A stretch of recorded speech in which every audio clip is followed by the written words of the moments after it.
What's up, Smashers? Day after Labor Day. Pretty savage. I'm gonna give you the spicy shoulder fix because yesterday was some spicy shoulder issues.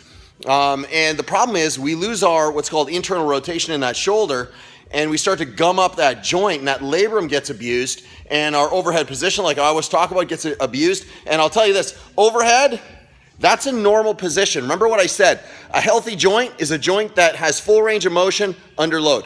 That's the big thing, period. There's no questions about it. It's not a debate. It's just the way it works. And so, God, of course, shiny head, right? I'm always doing these after I work out in the morning. Yesterday was a workout called the Fatal 40, and it was fatally shitty is what it was. It was awful. Hey, I'm gonna put this down right here so I can talk without having to walk around and jitter the camera, because I remember some of you guys gave me some messages and said, hey, Trev, stop jiggling the camera like you got some twitchy Parkinson's disease. So what happens is that shoulder gets rolled inwards and you lose all the stability because it comes onto the front of the labrum and it rides the anterior portion of that joint and it unwinds the joint capsule. So as that joint capsule unwinds, the fibers get loose and you start to dump forward on your overhead position.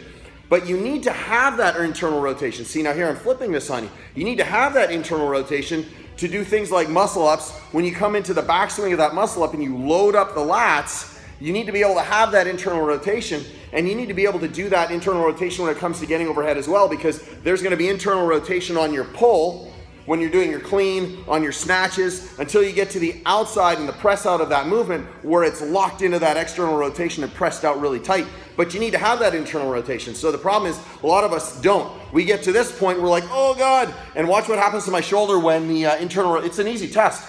If your shoulder dumps forward, your internal rotation, stinky, super stinky. So if you can keep your shoulder back, bring your hand behind you. If you can bring it up behind you, that's fine. But if you do this, see how my shoulder kicks forward just to try and get behind you? That means I'm trying to find some slack in the system. I'm trying to find some slack in that joint so I can get my hand behind me instead of keeping that shoulder nice and tight so I can get behind me. So I'm gonna show you to unload that long head of the bicep, because 9 out of 10 times that's what it is. Long head of the bicep, which attaches to the supraglenoid tubercle right on that shoulder. And then the other part is that pec major. So I don't need to sit sideways like I'm doing a profile for you.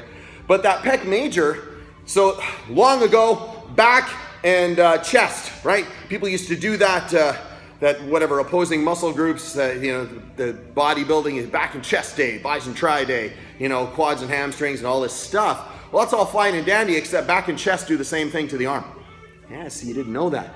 Back and chest, both, that lat and that pec minor, all dump forward. So that's all fine and dandy, except the problem is when you start to load up that joint, you get all crispy and gummy in here, bad things start to happen and you start to lose that range of motion. When you go to grab something on top of your fridge and you go, oh God, what the hell happened? I used to be able to get up there. Hey, get me the step ladder, and then you have to reach out this way instead of reaching up this way. All bad. We want to be able to have this motion. That's super important. So I'm going to show you to unload that pec so we get that rotation properly. Instead of kicking the shoulder out like this, we can keep the shoulder back and we can just come behind us. And all your movements are going to be super, super smooth. Oh yeah, and the last thing is that stabbing pain that you're getting here or down the back of the shoulder. You guys get that pinch way back here when you go back and you're like, oh geez, I can't get my hands behind me. I can't go back like this because it feels like I'm separating or grinding that bone.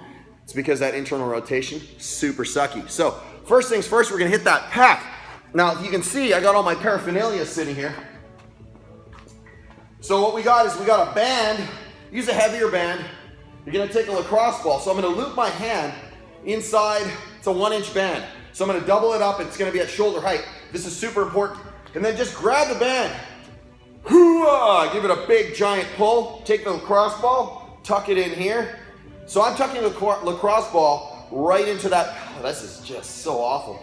Right into that, I did a bunch of Cindy this morning, it was so grim. Good, so you're gonna tuck it right into that pec. You go low, you're gonna hit the pec minor. You go high, you're gonna hit that pec major. And then all you're gonna do, so you can see lacrosse ball here, and I'm just gonna grind in and out. Oh yeah, that's the stuff right there. So I'm gonna let myself get dragged into the rig so I can rest my head on in case I'm about to throw up a boot. And you're gonna have the lacrosse ball tucked in here, like I said, and then just engage and disengage, and when you're done, roll away from this thing. That's number one, super spicy shoulder fix. Never thought that the pec was gonna be a spicy shoulder fix, huh? And then pitch the lacrosse ball when you're done. That's number one. There's only 2 for this one. Normally I have like 95 different things. Let's see if I can do this without jacking up the camera angle. Yeah, I got it. All right, so we've got the band. All you're gonna do is loop this one in here. The whole point is to load up the band. So I'm like this. You can see how I'm pitching forward. The band is bringing my arm up behind me, just like somebody's trying to put me in some kind of weird arm lock and jack at my shoulder, except when it's pulled up, so it needs to be pulled up and back at the same time. So the band is at about shoulder height. All right, and then just stand up. Well, don't stand up, that'd be kind of funky. But get up really tall, nice and tall. How long do we hang out here? 2 minutes. So the band is dragging me up and back. We hang out here for 2 minutes, and when we're done, lean forward, unload that, and then climb out of that band. Do the same thing on the other side. Yeah, this one's grisly. This is how you free up that shoulder. It doesn't seem like much, but trust me, this kind of stuff, this is stuff that needs to happen every day, because unless you're 7 years old and you can take your hands, put them up behind you, and then flip them behind you and flip them back. Yeah, I can't do it, so I'm not gonna do it. Don't wait for it to happen. My shoulder mobility is not the greatest. It's not bad, but it ain't like that yet, see? But you wanna keep things mobile, because mobility, flexibility, stability, that's strength.